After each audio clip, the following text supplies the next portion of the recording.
নির্বাচন সামনে রেখে কৌশল বদলাচ্ছে বিএনপি।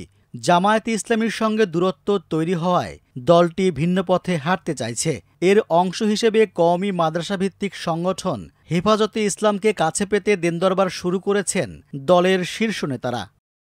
বিএনপি ইতিমধ্যে হেফাজতের শীর্ষ নেতৃত্বের সঙ্গে যোগাযোগ বাড়িয়েছে।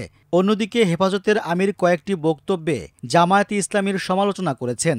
ফলে কওমি মাদ্রাসাভিত্তিক ভোটব্যাংককে সামনে রেখে রাজনৈতিক দলগুলোর হেফাজত নির্ভর আগ্রহ আরও তীব্র হয়েছে। গেল 18 আগস্ট ঢাকায় হেফাজতের আমির মহিবুল্লাহ বাবুনগরীর সঙ্গে সাক্ষাৎ করেছেন বিএনপির স্থায়ী কমিটির সদস্য সালাউদ্দিন আহমদ ও জাতীয় নাগরিক পার্টির আহ্বায়ক নাহিদ ইসলাম। এর আগে গত 1 আগস্ট বিএনপির দুই নেতা সালাউদ্দিন আহমদ ও নজরুল ইসলাম খান চট্টগ্রামে গিয়ে তার সঙ্গে সাক্ষাৎ করেছিলেন। ইসলামপন্থী দলগুলোর কোনো নেতা বলছেন, নির্বাচন সামনে রেখে হেফাজতে ইসলামকে ব্যবহার করতে চাইছে বিএনপি। এ কারণে বিএনপির নেতারা তার সঙ্গে বারবার দেখা সাক্ষাৎ করছেন।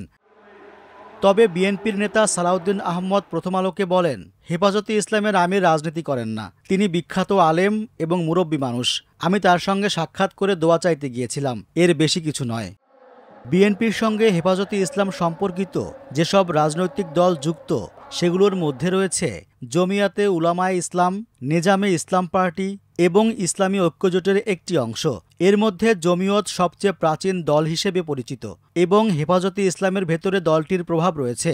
এই দলের কয়েকজন শীর্ষ নেতা বর্তমানে হেফাজতের কেন্দ্রীয় কমিটির গুরুত্বপূর্ণ পদে দায়িত্ব পালন করছেন। পাশাপাশি জমিয়তের একাধিক নেতা বিএনপির মনোনয়ন নিয়ে প্রতিদ্বন্দ্বিতা করতে ইচ্ছুক।